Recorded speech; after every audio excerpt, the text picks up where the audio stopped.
This is Shane again. I wanted you to see what a Strong's Concordance says. It's basically a book like this. Strong's Exhaustive Concordance of the Bible. And what it is it's a book that has verses and passages and definitions in the Hebrew and the Greek. So if you want to look up a definition, you can do this and look in it, and it'll give you a definition. Now, this next Bible study deals with trees.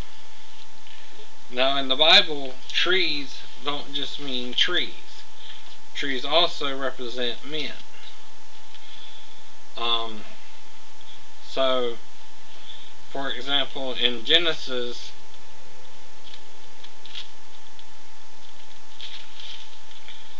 2:9, it says, "And out of the ground made the Lord God to grow every tree that is pleasant to the sight and good for food, the tree of life also in the middle of the garden, and the tree of the knowledge of good and evil." Now, what that means is these trees could have been the angels. Now, if you turn to Judges 9:8,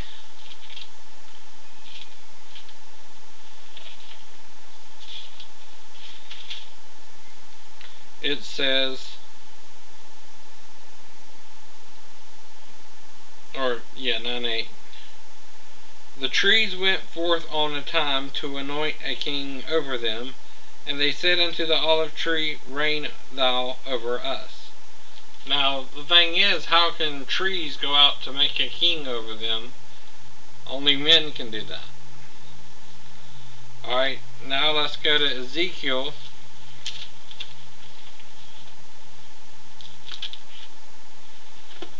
chapter 31.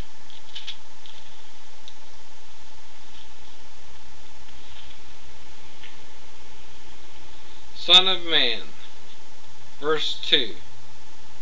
"Son of man, speak unto Pharaoh king of Egypt, and to his multitude, Whom art thou like in thy greatness?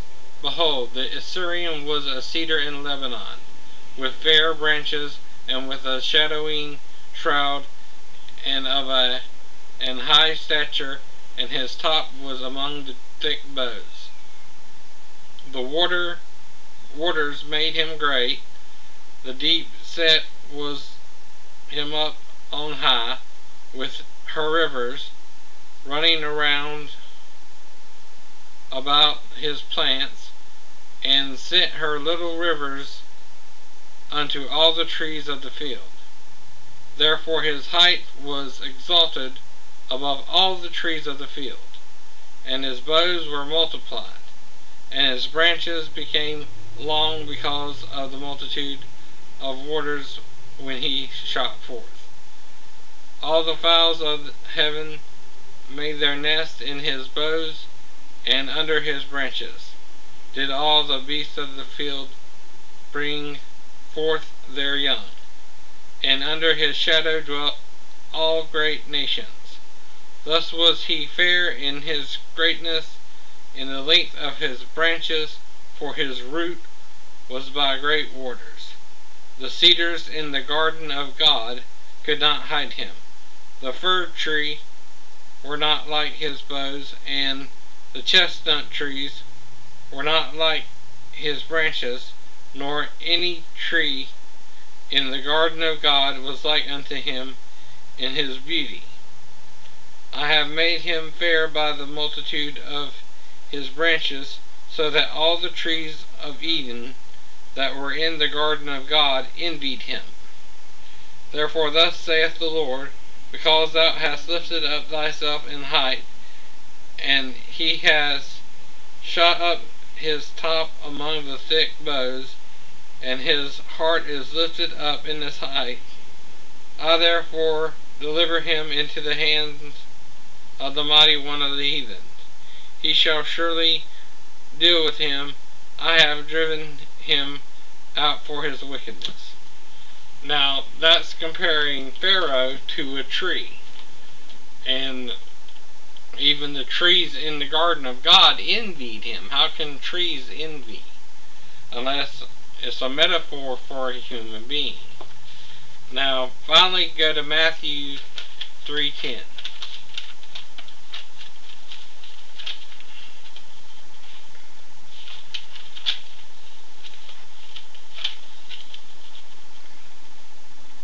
But already the axe is even laid at the root of the trees. Therefore any tree not producing good fruit is cut down and is thrown into the fire. Now this is comparing the works of men to the works to trees and their fruit. Now go to Matthew 7:17 through 20.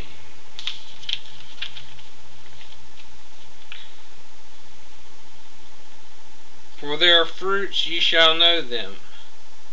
Do they gather grapes from thorns, or figs from thistles? So every good tree produces good fruit, but corrupt trees produce evil fruit. A good tree cannot produce evil fruits, nor a corrupt tree produce good fruits. Every tree not producing good fruits is cut out and is thrown into the fire. Then surely from their fruits ye shall know them. Now that means your works, in other words. Fruits also means how you treat people, how you talk to people, how you present yourself to people. It don't mean you're going to be perfect, don't mean you're not going to mess up. We all mess up. But do we keep trying and trying to bring forth the good fruit and not the evil fruit, or the good work and not the evil work? And anyway, that's another metaphor in the Bible that you might not understand when you first come across it. And I hope you understand what I'm trying to say. Now that means the tree of the knowledge of good and evil was Satan, and the tree of life was Jesus Christ, or an earlier manifestation of the image of the Son of God. Now, what Satan did was bring us to the knowledge of good and evil. What the tree of life is trying to do is bring us to the knowledge of life. And that's the difference between the two trees. The tree of life loves us unconditionally. The tree of knowledge of good and evil loves us conditionally. So I hope y'all understand that a tree is also compared to a human being metaphorically, and that it applies to both men and their works.